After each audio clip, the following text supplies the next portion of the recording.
Welcome friends, अड्डा for ज्ञान NCERT channel के अंदर। अगर आप किसी भी एनसीईआरटी के चैप्टर को 20 मिनट से कम में हिंदी में समझना चाहते हैं तो आप हमारे चैनल को सब्सक्राइब कीजिए।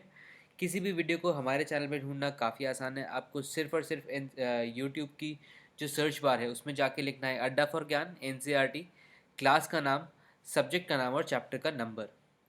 आज जो हम चैप्टर करने वाले हैं वो है फोर्थ चैप्टर सिक्स क्लास का, जिसका नाम है सॉर्टिंग मटेरियल्स इनटू ग्रुप्स। मतलब मटेरियल्स को अलग अलग ग्रुप्स में हम सॉर्ट करना या इकट्ठा करना।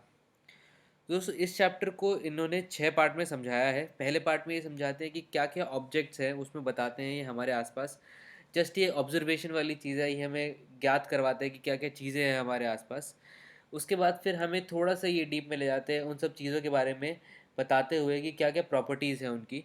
जो मेजर प्रॉपर्टीज़ इन्होंने इस चैप्टर में कवर करी है वो है अपीयरेंस, हार्डनेस, सॉल्यूबल और इनसॉल्यूबल, ट्रांसपेरेंसी। और इसके बाद ये बताते हैं कि क्यों ज़रूरत है हमें इन मटेरियल्स को ग्रुप्स के अंदर सॉर्ट करने की, क्या उससे फ़ायदा होता है हमारा। तो जो पहला पार्ट है जिसमें ये बताते हैं ऑब्जेक्ट्स अराउंड अस, आइए उसके बारे में थोड़ा बहुत जानते हैं। तो दोस्तों, आपने देखा होगा आपके आसपास जितनी भी चीज़ें हैं वो अलग अलग शेप की होती है, यानी प्रकार की होती है, अलग अलग रंगों की होती है, और सबका अलग अलग काम होता है। लेकिन इन सब चीज़ों में आप देखोगे कि कुछ ना कुछ समानताएं हमेशा होती है।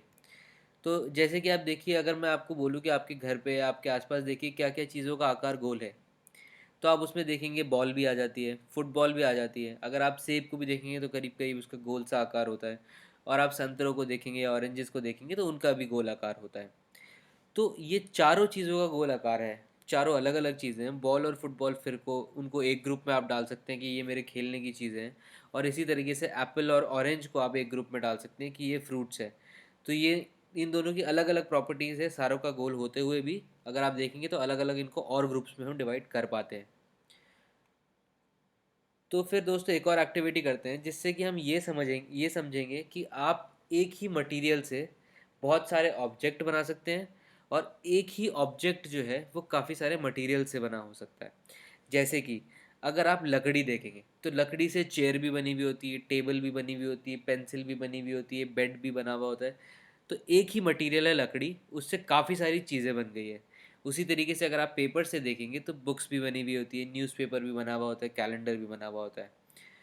तो पर आप दूसरी तरफ से भी देखिए कि एक ही मटेरियल जो है वो काफ़ी सारे, एक ही ऑब्जेक्ट जो है वो काफ़ी सारे मटेरियल से भी बना हो सकता है।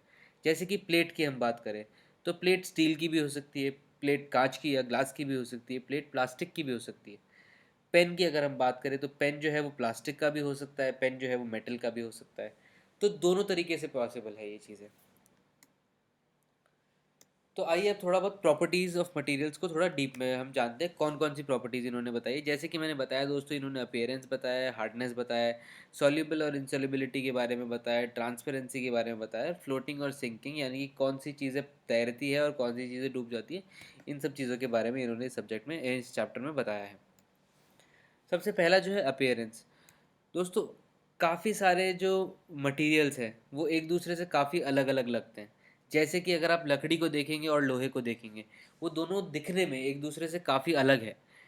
और उसी तरीके से अगर आप लोहे को देखेंगे और एल्यूमिनियम को देखेंगे और कॉपर को देखेंगे, तो ये सारे भी आपस में मतलब अलग अलग दिखते हैं।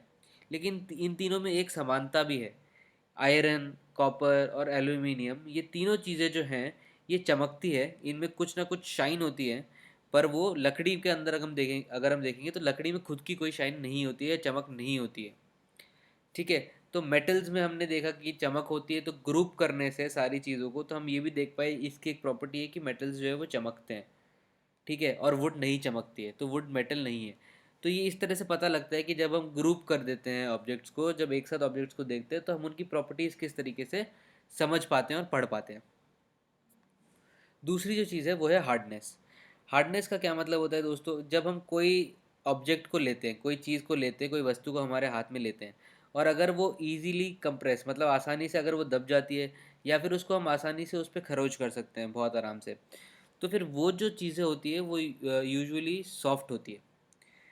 जो स्क्रैच इजीली कर जाती है या इजीली दब जाती है जिनका प्रकार। पर कुछ चीज़ें होती है जिनको दबाना जो है बहुत डिफ़िकल्ट होता है, मुश्किल होता है, जो नहीं दबती है। वो चीज़ें हार्ड होती है, जैसे आप लकड़ी को नहीं दबा पाएंगे।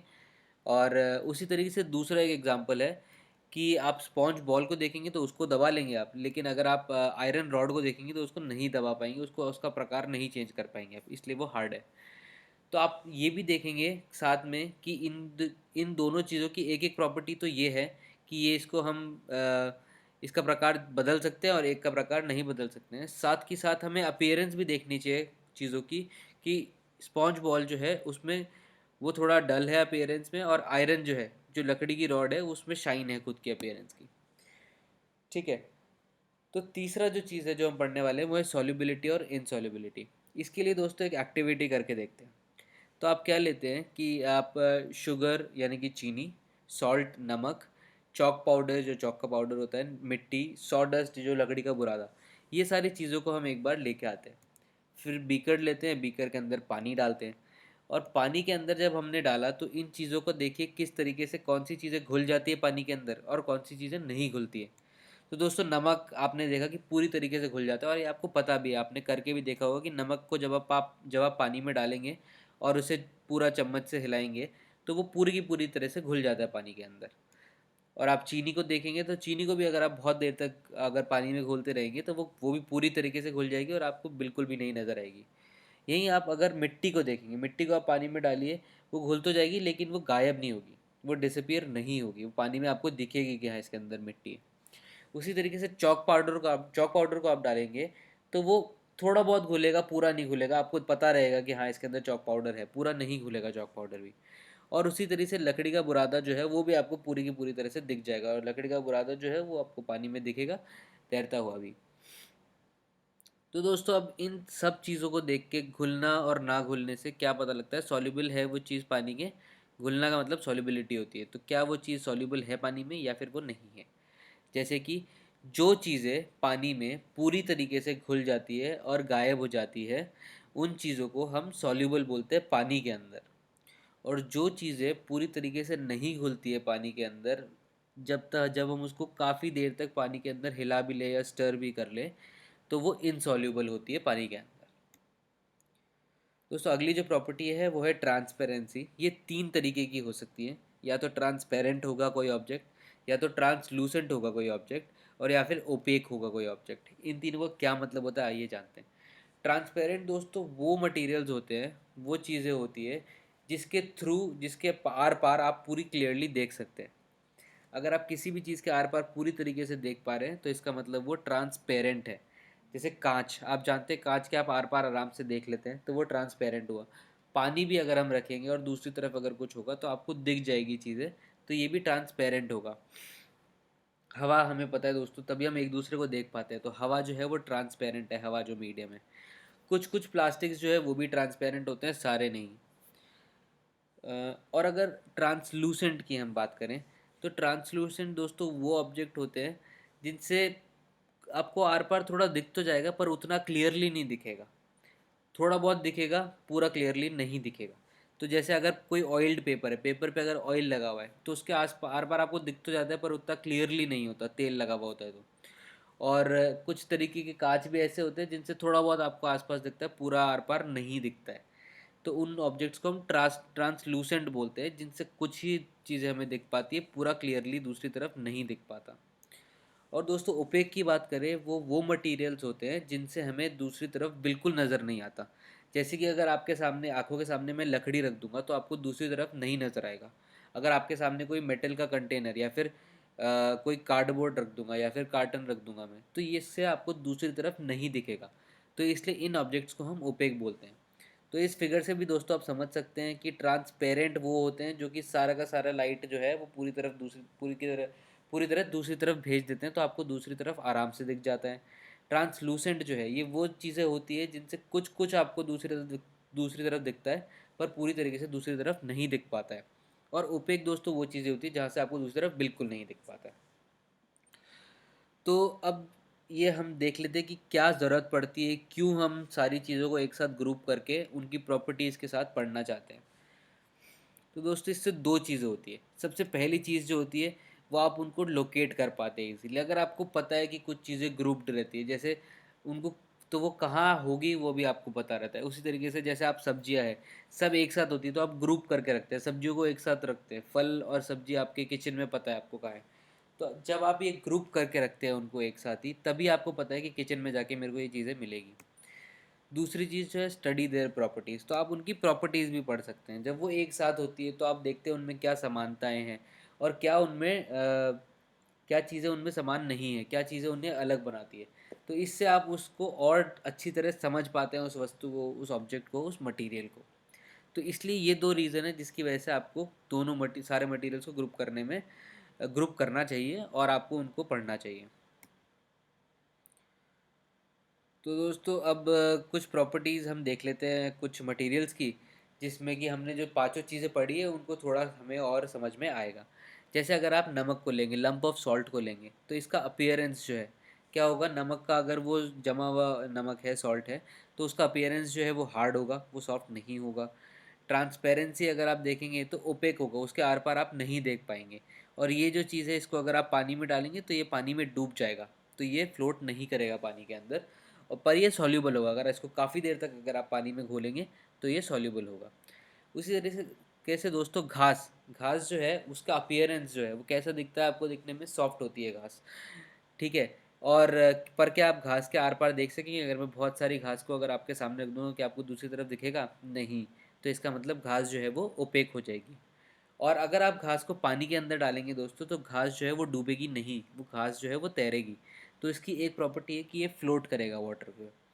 और उसी तरीके से अगर आप उसको मिलाने की कोशिश करेंगे पानी के अंदर तो क्या वो डिज़ोल्व होगा, नहीं होगा, आपको घास फिर भी दिखेगी, तो ये इनसॉल्यूबल है वाटर के अंदर। इसी तरीके से दोस्तों आप बाकी जो चीज़ें उनको भी आप देख सकते हैं एकदम उसी तरीके से। अगर आप ग्लास मार्बल्स को देखेंगे, कंचे जिनको बोलते हैं, तो क्या इनका अपीयरेंस हार्ड होता है, बिल्कुल होता है। आप नहीं इनको आप चेंज इनकी शेप कर सकते हो।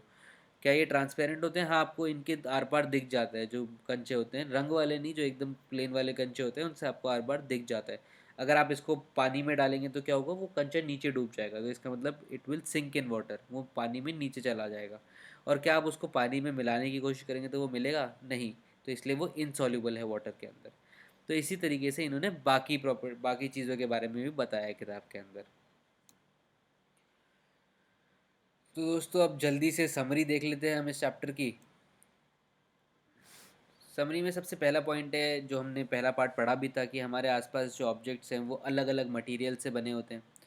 और एक मटेरियल जो है उससे भी काफ़ी सारे ऑब्जेक्ट्स बन सकते हैं। जैसे कि काफ़ी सारी चीज़ें हमारे आसपास लकड़ी से भी बनी हुई होती है, ये हमें पता ही है। और लकड़ी से हम देखते हैं क्या क्या चीज़ें बन सकती हैं। तो इट इज़ पॉसिबल कि एक मटेरियल से एक ही मटेरियल बने, या फिर और भी बहुत सारे डिफरेंट मटेरियल्स बनाए जा सकें। उसके बाद दूसरी जो चीज़ आती है कि हर मटेरियल जो है उसकी अलग प्रॉपर्टीज़ होती है। और कुछ मटेरियल जो है वो चमकदार होते हैं, कुछ मटेरियल्स रफ़ होते हैं, कुछ स्मूथ होते हैं, कुछ मटेरियल्स हार्ड होते हैं, कुछ मटेरियल्स सॉफ्ट होते हैं। और कुछ मटेरियल्स की ये प्रॉपर्टी होती है कि उसको पानी में डालेंगे तो वो घुल जाते हैं, और कुछ मटेरियल्स नहीं घुलते हैं। उसी तरीके से कुछ मटेरियल्स जैसे कि कांच जो है उनके आर पार आप देख सकते हैं। कुछ मटेरियल्स जो है जिनसे आपको थोड़ा सा ही दिखेगा उनको हम ट्रांसलूसेंट बोलते हैं, जिनसे पूरा दिख जाता है आपको आर पार उनको ट्रांसपेरेंट बोलते हैं। और जिन मटेरियल से आपको आर पार बिल्कुल नहीं दिखता है उनको हम ओपेक बोलते हैं, ठीक है। उसके बाद हमने ये भी जाना कि मटेरियल्स जो है उनको ग्रुप टुगेदर करा जाता है कि इनकी सिमिलैरिटीज़ और डिससिमिलैरिटीज़ के बेसिस पे।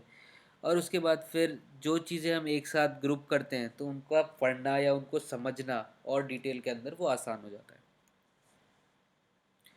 अब दोस्तों एक्सरसाइजेस की तरफ मूव करते हैं इस चैप्टर की, जिसमें पहला सवाल है name 5 objects which can be made from would.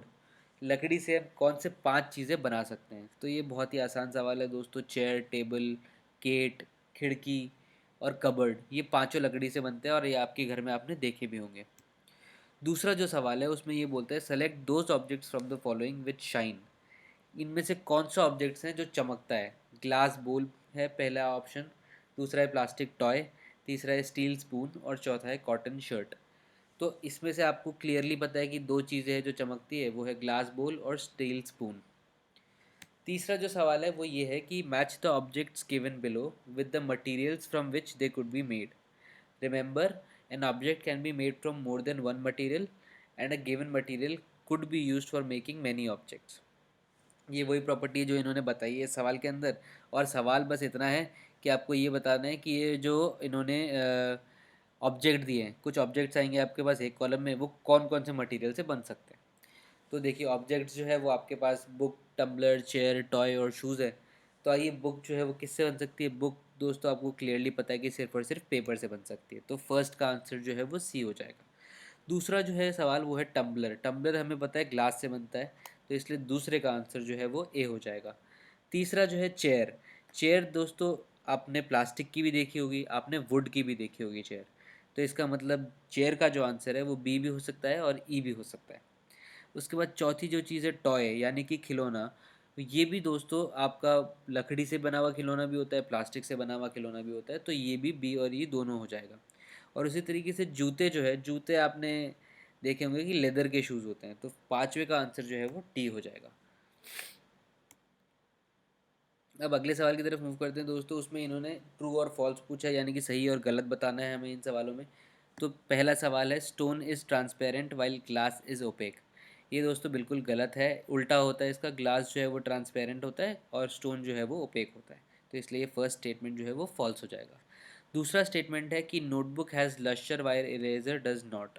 ऐसा नहीं है, नोटबुक में भी कोई शाइन होती नहीं है, तो इसलिए ये आंसर भी फॉल्स हो जाएगा। तीसरा सवाल है चॉक डिजॉल्व्स इन वाटर। अब दोस्तों आपको ये भी पता है कि चौक हमने एक्टिविटी में करके देखा था, पूरी तरह से डिज़ोल्व नहीं हुआ था, इसलिए तीसरा आंसर भी जो है वो फॉल्स हो जाएगा। A piece of wood floats in water.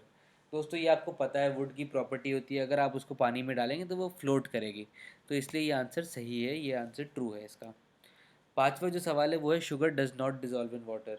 दोस्तों हमने करके भी देखी थी एक्टिविटी, अगर आप चीनी को पानी के अंदर डालेंगे और काफ़ी देर तक रहेंगे तो वो पूरी तरीके से डिजॉल्व हो जाएगी, इसलिए ये वाला जो सवाल है इसकी ये फॉल्स है, ये स्टेटमेंट फॉल्स है। उसके बाद अगला जो सवाल है ऑयल मिक्सेस विद वाटर। दोस्तों ये भी गलत है, अगर आप तेल को पानी के अंदर डालेंगे तो वो पूरी तरीके से घुलेगा नहीं, तेल जो है वो पानी के ऊपर तैरने लग जाएगा। अगला जो सवाल है वो है sand settles down in water. अगर आप मिट्टी डालेंगे किसी एक ग्लास में लेके तो आप देखेंगे कि मिट्टी जो है वो नीचे जमा हो जाएगी, तो ये स्टेटमेंट सही है। उसके बाद आखिरी जो सवाल है विनेगर डिजॉल्व्स इन वाटर। अगर आप विनेगर को पानी के अंदर डालेंगे तो वो भी पूरी तरीके से डिजॉल्व हो जाएगा, तो इसलिए ये स्टेटमेंट भी सही है। अगला जो सवाल है दोस्तों उसमें ये बोला है given below are the names of some objects and materials. Water, basketball, orange, sugar. Water, basketball, orange, sugar, globe, apple, earthen picture यानी कि मटका। अब इन्होंने बोला है इनमें से कौन सी चीज़ें राउंड शेप्ड होती है और कौन सी चीज़ों का गोल आकार नहीं होता, गोल आकार होता है और कौन सी चीज़ों का नहीं होता। तो हमें पता है गोल आकार जो है वो बास्केटबॉल का भी होता है, संतरे का भी गोल आकार होता है, ग्लोब उसका भी गोल आकार होता है, एप्पल यानी कि सेब उसका भी गोल आकार होता है, और अर्दन पिक्चर यानी कि मटकी इसका भी गोल ही आकार होता है। और हमें पता है कि चीनी का और पानी का गोल आकार नहीं होता, पानी का वही आकार होता है जिस तरीके के ऑब्जेक्ट के अंदर उसको डाला जाता है। उसके बाद दूसरा पार्ट इन्होंने पूछा है कि इन्हीं चीज़ों को आप डिवाइड कीजिए, कौन सी चीज़ें ईटेबल है यानी कि खाने योग्य है और कौन सी चीज़ें नॉन ईटेबल्स हैं। तो आप बास्केटबॉल को नहीं खा सकते, आप ऑरेंज को खा सकते हैं, शुगर को खा सकते हैं, एप्पल को खा सकते हैं। इसलिए अगर ईटेबल्स देखेंगे हम, और वाटर को भी हम पी सकते हैं या फिर खाने योग्य होता है। तो इसी तरीके से ऑरेंज, शुगर, एप्पल और वाटर जो है ये ईटेबल्स में आ जाएंगे। नॉन ईटेबल्स में बास्केटबॉल, ग्लोब और अर्दन पिक्चर आ जाएंगे। तो दोस्तों इसके साथ इस चैप्टर की एक्सरसाइजेज भी ख़त्म होती है। और अगर आपको अब कोई भी सवाल है, जो चीज़ आपको इस चैप्टर में नहीं समझ में आई है, तो आप कमेंट सेक्शन में लिखिए। हमें अगर ज़रूरत पड़ेगी तो हम आपको समझाने के लिए एक और वीडियो बनाएंगे, या फिर कमेंट सेक्शन में ही आपके डाउट्स को हम सॉल्व करेंगे। दोस्तों अगर आप भी बिलीव करते हैं कि ज्ञान जो है वो सबको मुफ्त में मिलना चाहिए और जिस भाषा में उसको अच्छी तरह से समझ में आए उसी भाषा में मिलना चाहिए, तो आप हमारे चैनल को सब्सक्राइब कीजिए और अपने दोस्तों के साथ इस वीडियो को ज़रूर शेयर कीजिए।